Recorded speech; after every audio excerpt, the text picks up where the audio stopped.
In 1963, Piramli was named as a most versatile talent for his film Ibu Mertuaku.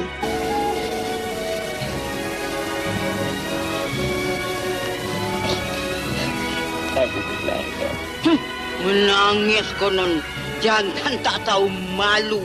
Menikah 1 sen tidak keluar uang, malah harta anakku kau kikis sampai habis. Kemudian kau seksa pula anak aku sehingga mati. Pergi kau main muzik di sana, buat apa kau menangis di sini?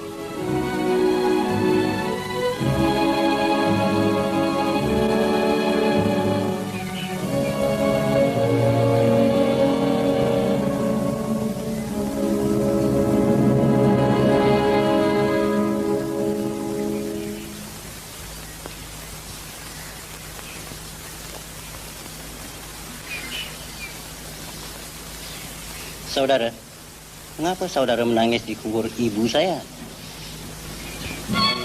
Apa?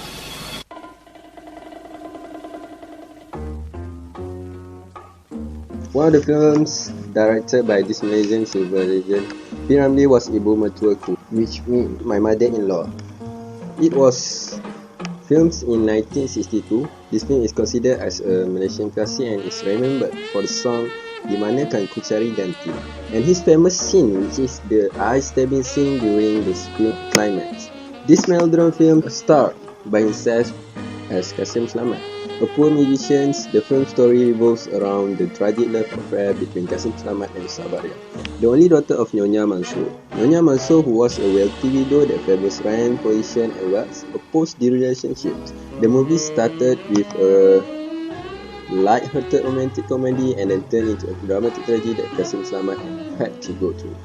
In this movie, there was a lot of values and interesting messages that Piramli wants to deliver to us. Even though this movie is about 56 years ago, but the messages in it are still relevant and applicable till nowadays. One of it that I want to highlight here is about family issues such as financial problems, which is crucial nowadays in marriage. The other issue is a wicked mother-in-law that do not like her son-in-law and consider him as unsuitable for her daughter. And the last one is the moral awareness that this movie creates to the audience. So let's go to the character. The first character is Kasim Slamat, who start by himself. Kasim Slamat presented as a husband who failed to manage the household financially up to greater self-destruction because he can do nothing except singing and playing music, so he had no income. This failure affected Kasim Slamat to hate himself. When asked by Muhammad Mahidin about his refusal to use his own name for the purpose of performing solo, he said actually that I already heard in the name of Kasim Slamat. He also said that because of this name, he lost the one that he loved the most, which is Sabaria. So the next character is Mak Dara promotes the superiority of character Nyonya Mansur as Kasim Slamat's mother-in-law. Clearly, it suits the film's title, which is Ibu Mertuaku, mother-in-law. Nyonya Mansur, who was well known as a wealthy widow that favors rank, position and wealth, opposed the relationship between her daughter Sabaria and Kasim Slamat. Mak Dara evilly fed her own daughter's dad in the form of telegram and engraved to trick Kasim Slamat and separate him from Sabaria. It created moral consciousness to the audience who watched this movie. However, the main reason that I choose Piramli's Ibu Mertuaku is the clash of character in this movie.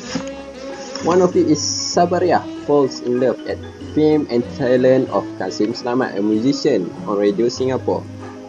After we stand the trial with Kasim Slamat, hardships forced Sabaria to be with Dr. Ismail. At the end, he left Kasim Slamat. On the other hand, Chombi, he met with Kasim Slamat at the lowest point in his life, which is blind, poor, lonely and has nothing. And she still accepts Kasim Slamat even when he stabbed his eyes and blind again at the end of the story. She still wants Kasim Slamat. The other character clash is Nyonya Mansur and Mami. These two wealthy women really have a different life attitude, which is Nyonya Mansur willingly threw her own son-in-law due to the difference in rank, while Mami protect those parts that need help.